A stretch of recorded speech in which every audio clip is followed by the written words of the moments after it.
오늘 예배도 잘 드립시다. 아멘.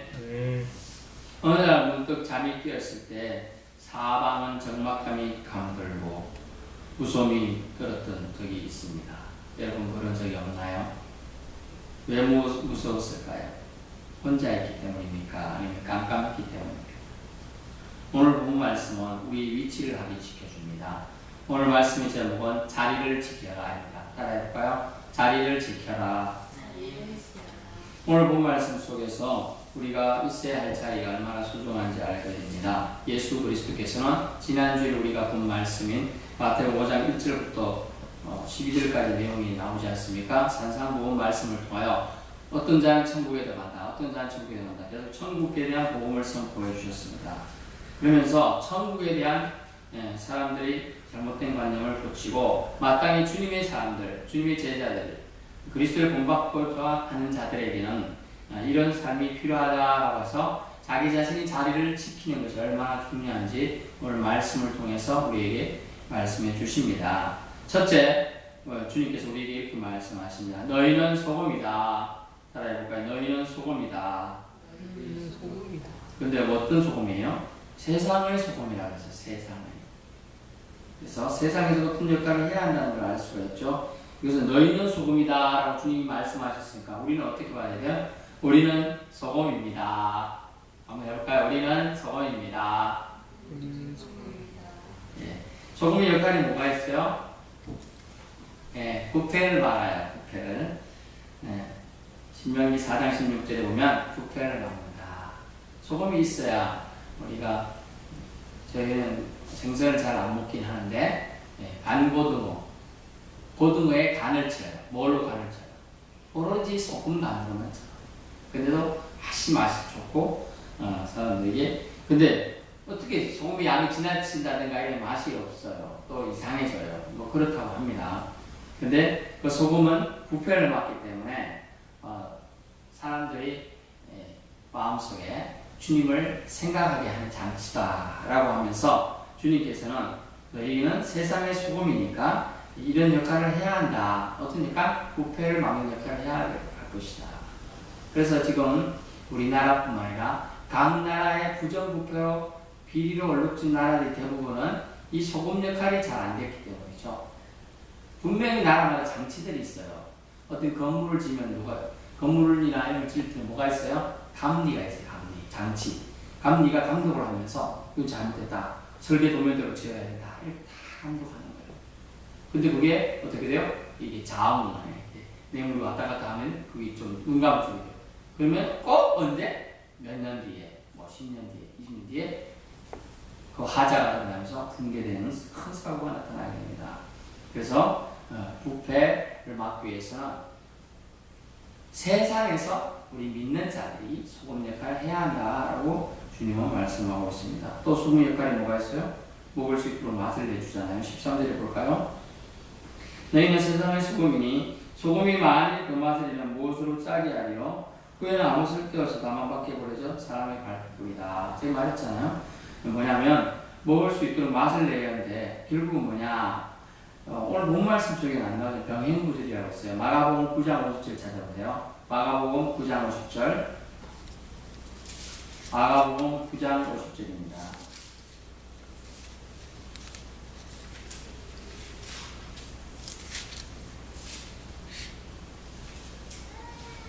마가복음 9장 50절. 자, 읽어봅니다. 소금은 좋은 것이로되 만일 소금이 그 맛을 잃으면 무엇으로 이를 짜게 하려 너희 속에 소금을 두고 서로 화목하라 하시니라. 아멘. 결국은 소금의 역할이 나오는데 먹을 수 있도록 맛을 내라. 이 말씀은 소금은 화목하는 도구다 라는 거예요. 우리하고 하나님 사이에 담이 있는데 막힌 담을 붓는 도구가 예수 그리스도가 되어주죠. 에베소서에 나옵니다. 그 화목하게 하는 도구, 하나님과 우리 사이에 막힌 담을 열어주는 도구가 예수 그리스도인데 오늘 본 말씀에 세상과 하나님과의 관계를 열어주는 도구로 소금의 역할을 해야 할 것이 우리 믿는 자임을 말해주고 있습니다. 여러분, 소금은 화목의 도구입니다. 그러므로 여러분이 소금이니까 여러분도 화목하는 역할을 평화의 도구로 사용되는 주님의 귀한 사람들 되시기를 축원합니다. 너희는 소금이다. 이 말씀을 기억하실 수 있기 바랍니다. 고린도후서 제가 읽어드리겠습니다. 고린도후서 2장 14절 16절입니다. 고린도후서 2장 16절 19절 2장 14절 16절입니다. 항상 우리를 그리스도 안에서 이기게 하시고 우리로 말미암아 각처에서 그리스도를 아는 냄새를 나타내시는 하나님께 감사하노라. 우리는 구원받는 자들에게나 망하는 자들에게나 하나님 앞에서 그리스도의 향기니 이 사람에는 사망으로부터 사망이 이르는 냄새요 저 사람에는 생명으로부터 생명이 이르는 냄새라. 누가 이 일을 감당하리요. 아멘. 이 말씀은 뭐냐 하면 그리스도를 아는 냄새가 우리가 있죠. 우리에게. 그리고 그리스도를 통하여 그리스도 안에서 우리가 이기게 하신 힘이 우리에게 있습니다. 그래서 우리는 구원받는 자들에게 말하는 자들에게나 다 우리는 그리스도의 향기로서 역할을 해야 한다. 향기는 어때요? 어떤 공간에 있는 사람은 그 향기를 실전주도 다 맡게 됐죠. 그렇지 않아요? 좋은 냄새 등이나 우리가 정리 다 좋잖아요. 근데 나쁜 냄새를 나타나면 어때요? 다 이 코를 막 이렇게 하고 찡그리고 막 이렇게 되는 거예요. 우리가 그리스도의 향기라는 의미는 우리가 구원에 그들이 이룰 수 있도록 도와주는 그런 역할을 한다는 거죠. 그게 바로 화목 도구가 되는 것이죠. 그래서 너희는 소금이다. 이 말은 먹을 수 있도록 맛을 내라. 이 말은 뭐냐면 하나님과의 관계를 회복시키는 역할을 우리가 해야 한다. 화목 도구가 되라. 이 얘기입니다. 우리가 믿는 자들은 이 화목 도구로 되어서 주님의 마음을 시원케 해드리는 역할을 감당하실 수 있기 바랍니다. 아멘. 여름날 심하게 운동했을 때 또한 무리한 산행이나 자기 체력 한계를 넘어서 일이나 운동했을 때 어떤 현상이 발생하죠? 피곤해요. 맞아요. 피곤해. 그리고 탈수 증상이 한꺼번에 옵니다. 탈수 증상을 미리 막기 위해서 어떻게 합니까? 군대 같은 경우는 행군을 하고 있어. 한 20km, 40km, 아주 더운 30도 근데 행군을 특수 훈련하고 나면 물을 마시지 말게 합니다. 적게. 그리고 산행하기 전에 또는 행군하기 전에 뭘 먹습니까? 소금을 미리 먹어요. 탈수 증상을 막기 위해서. 그것이 뭡니까? 건강을 유지하게 하는 도구로 소금이 필요하다는 것이죠. 이 말씀은 무엇입니까? 건강을 유지케 한다. 우리 자신의 건강을 유지케 하면서 또 우리를 복음을 통하여 믿는 사람을 통하여 믿지 않는 사람들에게 하나님을 생각나게 하는 도구가 돼요. 생각나게 하는 거. 결국 뭐냐면요. 모델링이 된다. 모델링이 된다는 거예요. 저렇게 살면 되겠다. 저렇게 살면 복을 받는다. 저렇게 살면 정말 좋은 사람에게 세상 사람들이 알아준다. 그런 모델링이 된다. 것이 건강을 유지케 한다. 너희는 소금이다. 소금은 건강을 유지케 한다. 유지할 수 있도록 도와준다는 것입니다. 두 번째, 너희는 세상의 빛이다 라고 주님은 말씀하고 계십니다. 세상의 빛이다 라고 말씀하셨어요. 14절 너희는 세상의 빛이라 산에 있는 동네가 숨겨지지 못할 것이요. 아멘. 세상의 빛이라고 했습니다. 산 위의 동네를 비추는 빛. 예전에 어땠습니까? 예전에 밤이 되면 전기가 없는 시대는 호롱불이나 등불 켰죠. 그러면 그 불이 있는 데만 그래도 작게 보이잖아요. 사람으로 사람을 좀 보여. 바느질하기 힘들어요. 밤에는. 그랬는데 그러면 밖에 나가도 깜깜하고 어둡잖아요. 그럼 저 위에 있는 산이 보입니까? 안 보입니까? 안 보여요. 산 위에 요즘처럼 전봇대까지 달아놓고 불 켜놓는 거 아니에요. 옛날에는. 그러니까 깜깜합니다. 근데 세상에 빛이 딱 뜨면 빛과 어둠의 차이가 뭡니까? 빛이 오면 어둠은 물러가게 돼 있어요. 그래서 산 위에 있는 동네가 드러나게 된다는 거예요. 빛은 결국 무슨 역할을 하는 거죠? 세상의 빛은 뭘 나타내냐 하면 세상 속에 있는 가치를 드러내게 해줍니다. 창세기에 주님께서 어떻게 하셨어요? 세상에 빛을 창조하셨어요. 그리고 빛과 어둠을 어떻게 하셨습니까? 분리시켰어. 분리. 빛과 어둠은 같이 존재할 수 없기 때문이죠. 여기 물론 여기서 빛은 세상 믿는 자들 상징하고요. 어둠은 믿지 않는 자들을 상징합니다. 하지만 이 빛이 비춤을 통하여 믿지 않는 자들에게 어떻게 돼요? 산이 있는 동네가 드러난다면서 믿지 않는 자들에게 복음의 빛을 비추게 하는 계기가 된다는 걸 말씀해 주고 있는 것입니다. 우리는 세상의 빛입니다. 믿으실 수 있기 바랍니다. 에베소서 5장 8절 한번 찾아보세요. 에베소서 5장 8절입니다.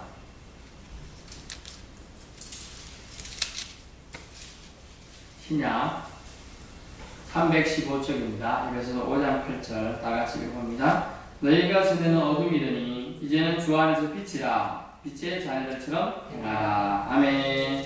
전에는 우리는 다 어둠이었다는 것이죠. 예수 그리스도를 알기 전에 예수 그리스도가 우리에게 구속자로 서시기 전에는 우리는 다 어둠에 속해 있었습니다. 근데 주님이 오셔서 십자가상에서 보혈을 흘려주신 이후로 이제는 주님 안에서 우리는 빛이 되었어요. 빛의 자녀들처럼 이제 행해야 한다라는 것이죠. 빛의 자녀처럼 행하라라고 말씀하고 있습니다. 그리고 저와 여러분은 빛의 자녀로 행하실 수 있게 바랍니다. 그래야 우리가 세상의 빛의 역할을 주님이 명령하신 세상의 빛이 될 수 있기 때문이죠. 행하는 믿음이 주님은 촉구하고 계십니다. 그러면서 15절에 집안 모든 사람에게 비추는 등불이 되라라고 말씀해 주고 있습니다. 사랑의 등불을 켜서 말 아래 두지 않고 등경 위에 두나니 그 이름으로 집안 모든 사람에게 비추느니라. 아멘. 예전에는 어떻게 하면 이런 표현이 있냐면요. 예전에는 불이 라이터나 이런 전기로 일하는 이런 불이 없었어요. 가스레인지 이런 게 없었던 시대니까 어떻게 하루 종일 불씨를 보관하고 있는 불을 보관하고 있는데 어떻게 보면 말이라는 게 있어요. 단인데요. 어떤 양을 측정하는 단인데 그 단위 안에 말이 있고 아래에 있습니다. 사단이 되죠. 낮으니까 필요 없지 않아요. 그렇지? 그래서 등불을 켜서 부었다가 나중에 등경 위에 두나니 이러므로 집안 모든 사람이 비치게 됩니다. 깜깜할 때 물론 이거 시험되기 때문에 그렇게 한다는 것이죠. 이 말씀은 집안 모든 사람에게 비추는 등불이 되어야 된다. 만약 우리 믿지 않는 가정이 있는 사람이라면 자기 자신이 이제 등불을 켜서 말 아래 두지 않고 등경 위에 두는 그런 사람이 되어야 된다라는 걸 말해주고 있습니다. 빛은 뭡니까? 광선이죠. 빛이 속도가 얼마나 빨라요? 지구를 몇 바퀴 많이 돌아요? 1초에 과학자 6바퀴 반. 그 정도 빠르게 빛의 속도가 있습니다. 그리고 빛은 광선을 발해야 된다라는 의미예요. 우리가 빛의 자녀예요. 그러면 우리는 광선을 발해야 되죠. 자, 얼굴빛이 날마다 어두운 교회가 다니는 사람이 있었어요. 부산에 있는 모 교회인데 어느 분이 찾아와가지고 왔는데 출장 왔습니다. 교회를 가야 되는데 주일날 많은 교회가 없어서 중간에 가니까 도로 이제 길 가면서 도로에서 휙휙휙 이러는 사람이 있었어요. 뭐예요? 승경 아저씨가 도로 정리하고 있는데 가가지고 승경 아저씨 죄송한데 제가 이게 터널이라서 그런데 그쪽 교회에 있나요? 근데 고민하더니 저기 길 건너가지고요 우측으로 가셔갖고 200m 더 가시면 있어요. 그래서 그걸 찾아서 갔습니다. 가서 입을 잘 다리고 이렇게 근데 다시 가서 오는 길에 다시 승경 아저씨 만났는데 가만히 보면 뒤를 딱 돌아보니까 승경 아저씨 바로 뒤에 그 큰 교회가 하나 있어. 그런데 아니 여기 바로 뒤에 교회 있는데 왜 저쪽 멀리까지 가셨어요? 그러니까 그 교회 사람들 나올 때마다 맨날 웃고 나오더라고요. 이쪽 교회 사람들 웃는 사람 거의 없는데 저 교회가 좋은 것 같아요. 맨날 웃고 나오니까 예배드리고 나오는데 라고 했다는 거예요. 결국 우리는 뭡니까? 집안 모든 사람이 비추는 등불이 되기 위해서는 어때요? 분단을 불러 예배 드리고 감격에 의해서 하나님 감사하는 사람 얼굴에 뭐가 나타난다? 광채가 나타나요. 얼굴에 광채가 환한 빛 구릿빛이라도 얼굴이 비치는 사람과 하고 죽어가는 얼굴 다 다르죠.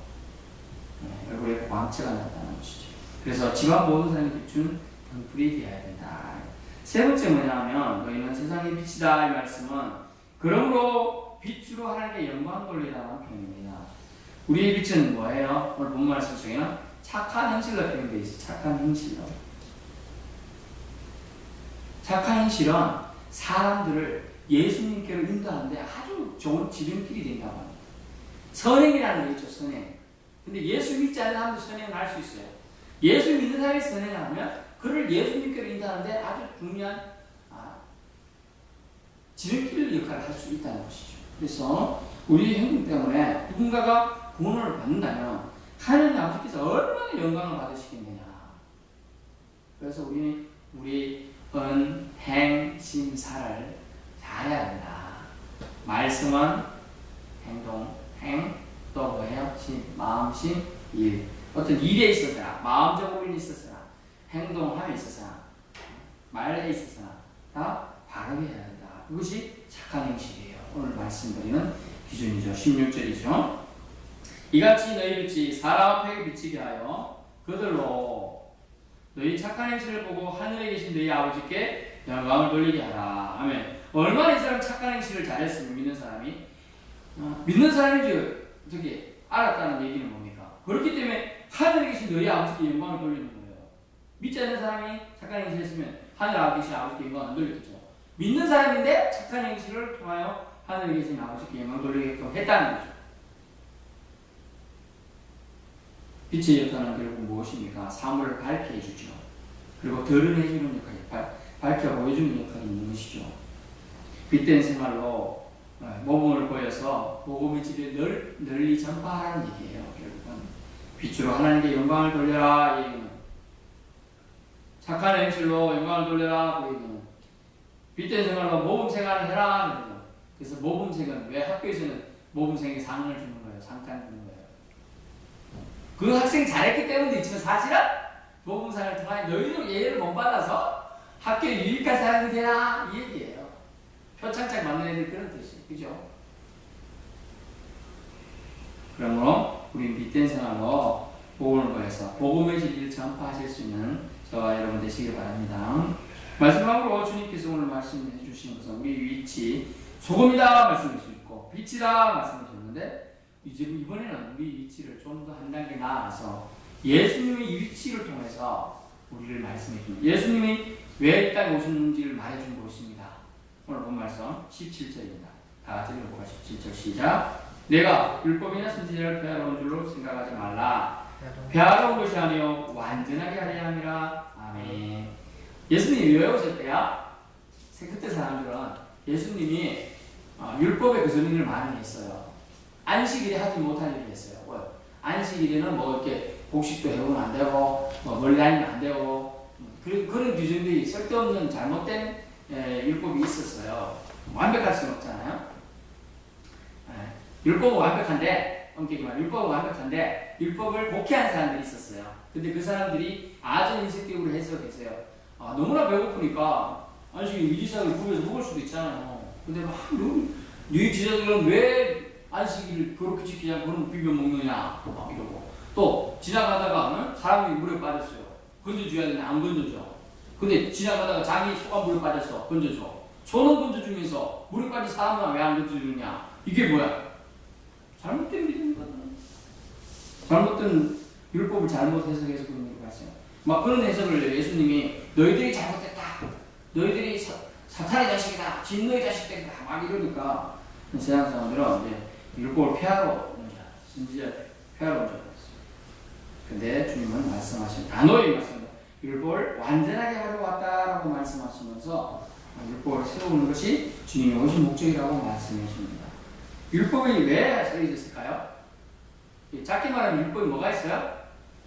모세의 율법입니다. 모세의 율법. 창세기, 출애굽기, 레위기, 민수기, 신명기 이 모세 오경을 율법이라고 칭합니다. 토라. 율법의 등장은 그리스도를 사실은 나타내주긴 예표였어요.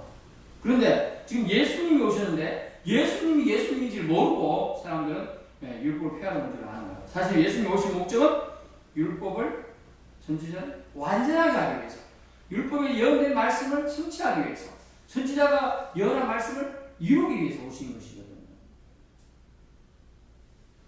그래서 주님께서는 율법의 마침이시다라고 해서 로마서 10장 4절 찾아봤습니다. 로마서 10장 4절 신약 253쪽 신약 253쪽입니다. 로마서 10장 4절입니다. 그리스도는 모든 믿는 자에게 의를 이루기 위하여 율법의 마침이 되시느니라. 아멘. 그리스도는 모든 믿는 자들에게 의를 이루기 위하여 율법의 마침이 되시다는 거예요. 율법을 피하는 게 아니고 모든 믿는 자들을 위해서 율법을 완성하기 위해 오셨다는 거죠. 율법의 마침표를 찍기 위해 오셨다는 거죠. 율법이 이제 완전히 성취되었다는 것을 보여주시기 위한 것이 하나님의 예수 그리스도를 보내신 목적이라고 말씀해 주고 싶습니다. 그러므로 예수님 오심은 율법의 선제를 없애기 위해 오신 것이 아니고 오히려 완전케 하기 위해 오셨다는 것입니다. 그러면서 18절에 이런 말씀이었습니다. 진실로 너희에게 이르노니 천지가 없어지기 전에 율법의 1.1획도 결코 없어지지 아니하고 다 이루리라. 아멘.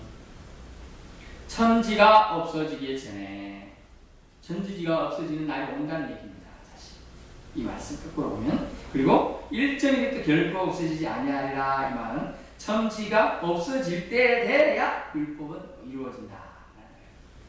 그때에 돼야 완전히 이루어진다.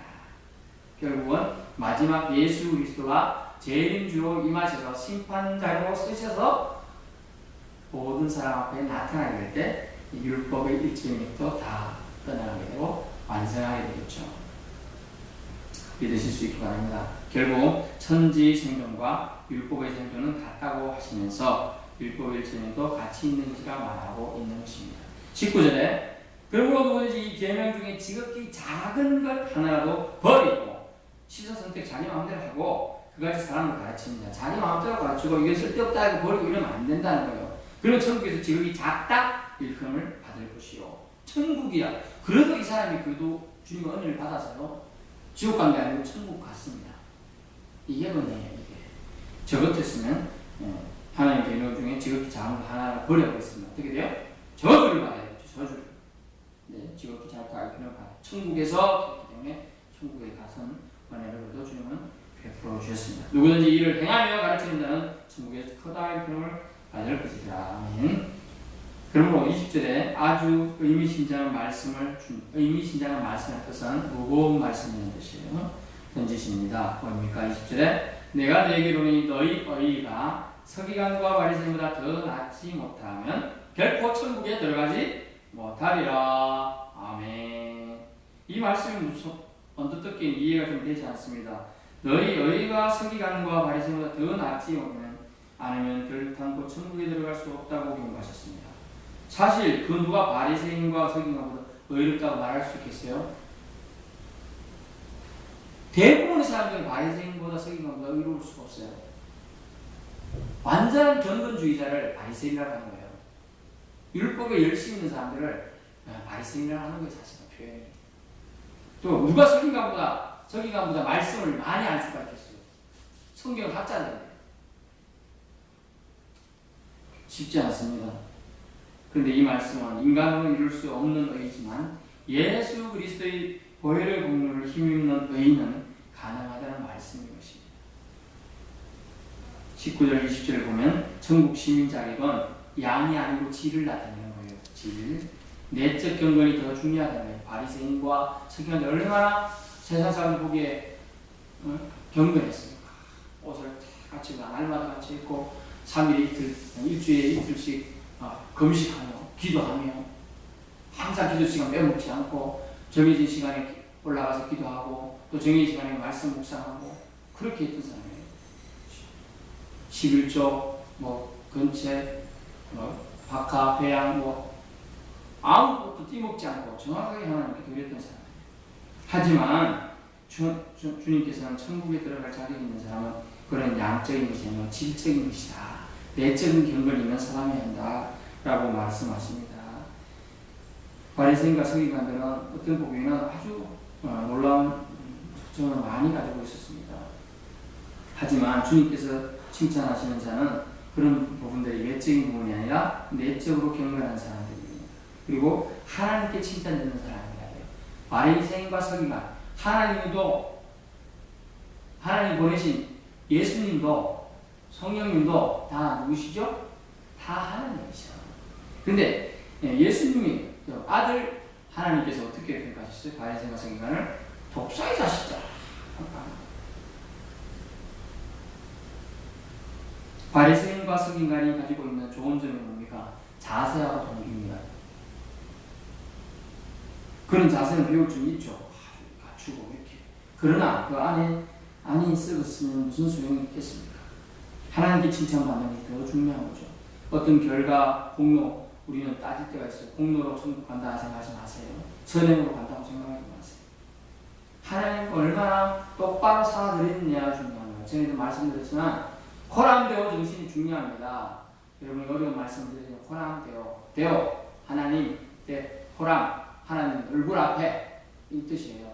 하나님 얼굴 앞에 하나님 앞에서 하나님 항상 이거 지켜보고 계신데 우리 수능생도 있지만 공부하다가 부모님 안 보면 어떻게 단지 할 수 있어요. 우리 고등학생도 다른 거 할 수 있어요. 근데 하나님 그렇게 지켜봐. 예를 들면 부모님 감독까지 딱 지켜보고 있는데 똑바로 할 수밖에 없죠. 그 말씀이 뭐냐면요. 하나님이 우리 앞에 계시다라고 생각하는 의식을 가지고 그 사는 것이 진짜로 바리새인보다 서기관보다 더 경건한 생활이 되는 것이죠. 믿음은 그렇게 해야 된다. 믿음은 타협할 수가 없어요. 보물과 주님을 겸하여 섬길 수가 없어요. 주님은 보물보다 몇 첨에 더 귀한 보물이심을 믿으실 수 있기 바랍니다. 자, 그렇습니다. 우리 말씀은 인간으로서 이룰 수 없는 의에 우리가 나약해서 슬퍼할 것이 아니라 예수 그리스도의 보혈로 주신 우리 허락해 주신 의 그것을 우리가 받아 누리면 바리새인보다 서기관보다 더 우리가 나은 그런 믿음에 이르러서 결국 다 천국에 들어갈 수 있다고 말씀하시는 겁니다. 결국 세상적으로 더욱 겸손함을 통해 주님으로 말미암는 의, 믿음으로 말미암아 의롭다 칭함을 얻을 수 있다고 얘기하고 계시는 것입니다. 이제 말씀을 맺습니다. 우리는 주님께서 너희는 세상의 소금이다, 너희는 세상의 빛이다 라고 말씀하시면서 너희는 너희에 있는 그 자리를 지켜라, 소금으로서 역할을 해라, 빛으로서 역할을 해라 라고 말씀하고 있는 것입니다. 저만 믿음 생활 잘하다 천국 갈래요 아버지? 그것도 나쁜 것은 아니지만 주님께서는 네 자리를 지켜라, 네 자리에서 네가 있는 위치에서 빛된 역할, 광선을 바라고 소금으로 맛을 내고 사람들 부패하는 것을 막고 그런 일을 하라고 말씀하는 것이고, 예수님은 자신의 위치를 세상 떠나갈 때까지 하나님 보좌 앞에 다시 올라가서 앉으실 때까지 어떻게 하셨어요? 자신의 생각이나 자신 것은 다 내려놓으시고 아버지 하나님의 뜻만 충실히 이행하셨다는 것이죠.